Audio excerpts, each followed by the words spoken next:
অসমত এইবাৰ আঞ্চলিক দলবিলাকৰ ভিতৰত শ্ৰেষ্ঠ হ'ম বুলি আশা ৰাখিছোঁ আৰু সকলো ৰাইজে যিসকলে ভোট দিছে যিসকলে কেম্পিঙত ওলাইছিলে চবেই কৈছে যে এইবাৰ UPPLৰ বহুত ভাল হৈছে। এইকাৰণে মই আশা ৰাখিছোঁ যে 4 তাৰিখে যি ফলাফল হ'ব ইয়াত আমি এইবাৰ অসমত আঞ্চলিক দলবিলাকৰ ভিতৰত 1 নম্বৰত থাকিম, সেইটো মই আশা কৰিছোঁ।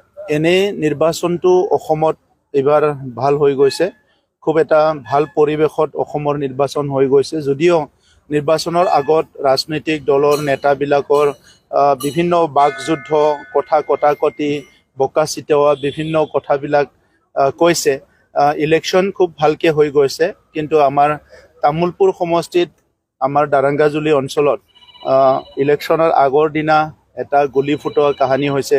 চ' আদাৰৱাইজ চব ভালে আছিলে আৰু তাতো কোনো মানুহৰ জীৱন যাব লগা হোৱা নাই। এইটো এটা ভাল পৰিৱেশ এটাত আমি পাৰ কৰালোঁ।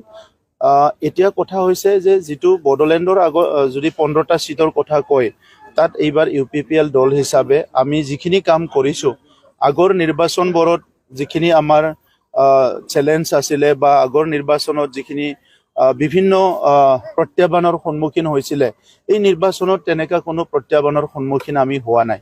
আৰু UPPL দলে অকলে আমি কণ্টেষ্ট কৰিছোঁ।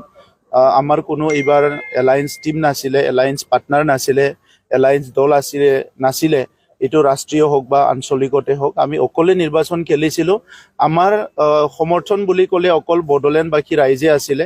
আমাৰ সমৰ্থন বুলি ক'লে আমাৰ শুভাকাংক্ষীসকল, বুদ্ধিজীৱীসকল, এই অঞ্চলৰ মা দেউতা দাদা ভাইসকলে আছিলে। গতিকে যিটো নেকি গণতন্ত্ৰত ৰাইজক ৰজা বুলি কোৱা হয়, জনতা জনাৰ্দন, সেইটোৱে আমাৰ একমাত্ৰ সাহস আছিলে আৰু সেইটো লৈ পেলাই আমি নিৰ্বাচনত অংশগ্ৰহণ কৰিছোঁ। আৰু নিৰ্বাচনৰ শেষৰ পিছত কোনো ক'ব নোৱাৰে ভোটদান হৈ গ'ল, আজি EVM মেচিনত কাৰ কিমান ভোট দিছে দিয়া নাই। কিন্তু পৰিৱেশটো চালে আমি অসমত এইবাৰ আঞ্চলিক দলবিলাকৰ ভিতৰত শ্ৰেষ্ঠ হ'ম বুলি আশা ৰাখিছোঁ আৰু সকলো ৰাইজে যিসকলে ভোট দিছে, যিসকলে কেম্পিঙত ওলাইছিলে চবেই কৈছে যে এইবাৰ UPPLৰ বহুত ভাল হৈছে।